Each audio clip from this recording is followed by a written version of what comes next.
नमस्कार पुणे, कसे आहात सगळे?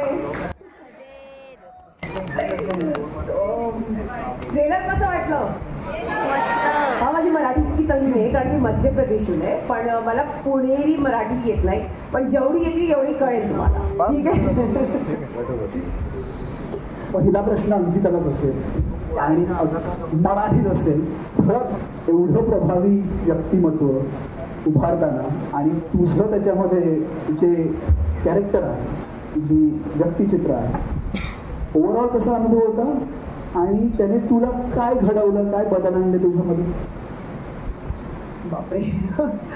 पण जेव्हा मला हा कॅरेक्टर आला, जेव्हा माझ्याकडे आली ही स्क्रिप्ट, मला माहीत पडलं की मला वीर सावरकरांची बायको बनायचं आहे, यमुनाबाई. मला खरंच माहीत नव्हतं कोण आहे, कारण ऑफकोर्स वीर सावरकरांना मी ओळखत होते, पण इतक्या डिटेलमध्ये कोणालाच नव्हतं काही माहीत, मला नव्हतं माहीत specially.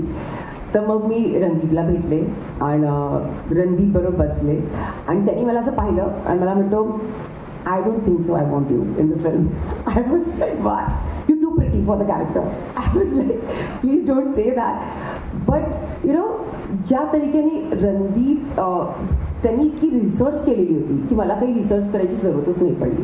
He was so sure that what he wanted in the film. And त्याच्यानंतर मी स्वतः वाचलं पुष्कळ काही यमुनाबाईंबद्दल, त्यांनी काय काय केलं आहे, त्यांचं कसं काम राहिलं आहे, त्यांनी कसा सपोर्ट केला आहे आपल्या नवऱ्याला. आणि मला असं वाटतं हर एक सक्सेसफुल माणसाच्या मागे एक बायको असती असं मला वाटतं. तर त्या यमुनाबाई होत्या वीर सावरकरांकरता डेफिनेटली. आणि त्या खूप खूप जास्ती सपोर्टिव्ह होत्या. आणि ते बघता मी जेवढं वाचत राहिले, आणि ऑफकोर्स रणदीप सेटवर असायचा, खूप खूप डाट ऐकली मी यांची, खूप यांनी मला सुनावलं आहे सेटवर, खूप मी ऐकलं आहे. पण एटला जेव्हा आपण हे बघतो ना ट्रेलर, असं बघून खूप छान वाटतं. And I feel very proud of you Randeep. You have done a outstanding job. So I definitely feel very grateful to be associated with this film. Ankita, तू सावरकरांची भूमिका नाही बघितलीस, प्रत्यक्ष सावरकरच जवळून बघितल्यासारखं झालेलं आहे तुला. तर तुझी ॲज अ को ॲक्टर जी एनर्जी एक्सचेंज असते दुसऱ्या को ॲक्टर बरोबर, तर हे ट्रान्सफॉर्मेशन झालं, तर तुझी रिॲक्शन अशी काय होती? पहिली पण सेटवर यमुनाबाईच होते. नक्कीच, म्हणूनच मला सगळं वाटलं नाही. मला असं वाटलं मी वीर सावरकरांबरोबर, पण ती रिॲक्शन मी रणदीप सरांबरोबर म्हणजे हो, म्हणजे जेव्हा मी त्या सेटवर असायचे तिथे सगळेच लोक, नॉट जस्ट मी अँड रणदीप, सगळे कोणी, I think Amit sir is also there, Amit Sial, and he has done a fantastic job in the film.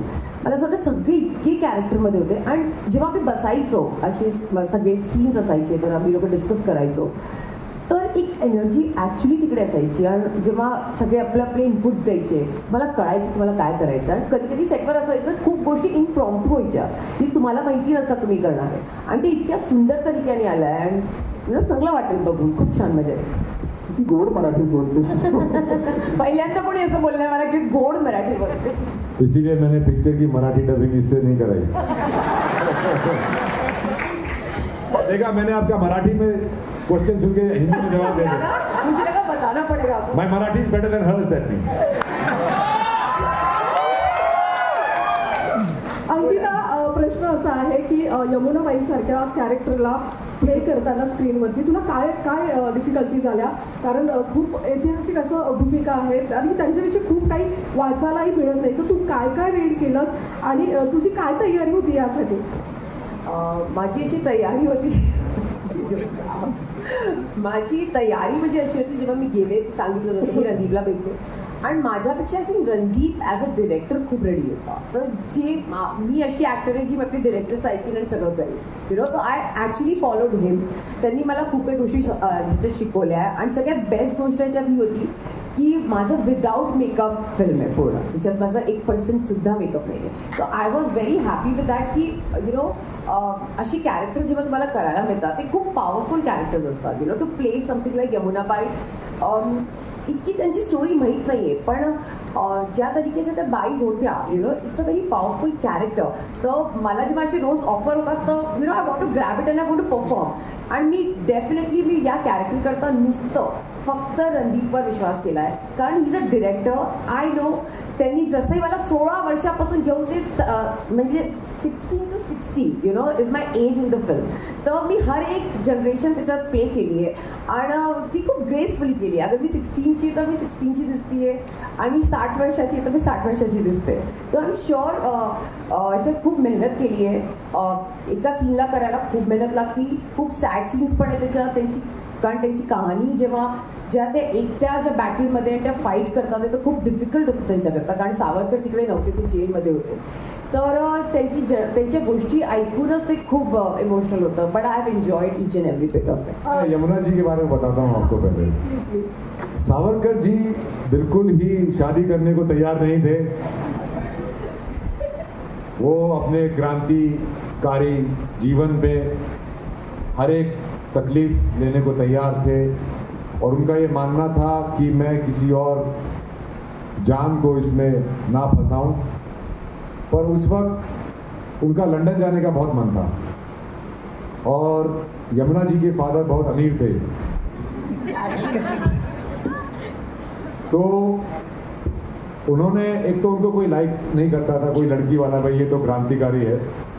पर उनके जो फादर थे वो, उनके पास लक्ष्मी बहुत थी पर सरस्वती नहीं थी. तो वो चाहते थे कि सावरकर जी उनके परिवार से जुड़े और एक सरस्वती जो कि बहुत लर्नर्ड पढ़े लिखे इंसान थे सावरकर जी, वो उनकी फैमिली के साथ जुड़े. और सावरकर जी को लगा कि मेरे ससुर मेरा लंदन जाने का खर्चा दे देंगे. पर सावरकर जी ने ये कहा था कि ये क्रांति ही मेरा एक लक्ष्य है और ये बात आपकी बेटी को पता होनी चाहिए. अगर इसके बावजूद वो हाँ करती है तो मैं शादी कर लूँगा. बोला. आजकाल अभिनेत्री भूमिका स्वीकारताना त्या भूमिकेची स्पेस बघतात. ट्रेलर बघितल्यावर कळतंय की हा फोकस सावरकरांवर आहे. तुम्हाला हे माहिती होतं की तुमची भूमिका खूप कमी असणार आहे, तरी सुद्धा ही भूमिका का स्वीकारली? मला असं वाटतं की मी जेव्हाही कोणताही कॅरेक्टर करते मी कधीच ते बघत नाही की मला किती स्पेस मिळते. कारण ॲज अन ॲक्टर जेव्हा मी स्क्रीनवर आहे, मी काय परफॉर्म करते आणि त्याचा काय इम्पॅक्ट आहे, that's the most important thing. आणि तुम्ही जेव्हाही फिल्म बघाल, तुम्ही यमुनाबाईला जेव्हाही स्क्रीनवर बघाल, आय एम व्हेरी शुअर जेव्हा तुम्ही घरी जाल तेव्हा तुम्हाला यमुनाबाई डेफिनेटली लक्षात राहील. अँड दॅट्स माय. कला व मनोरंजन क्षेत्रातील ताज्या घडामोडी जाणून घेण्यासाठी चॅनलला लाईक करा, सबस्क्राईब करा आणि बेल आयकॉन दाबायला विसरू नका.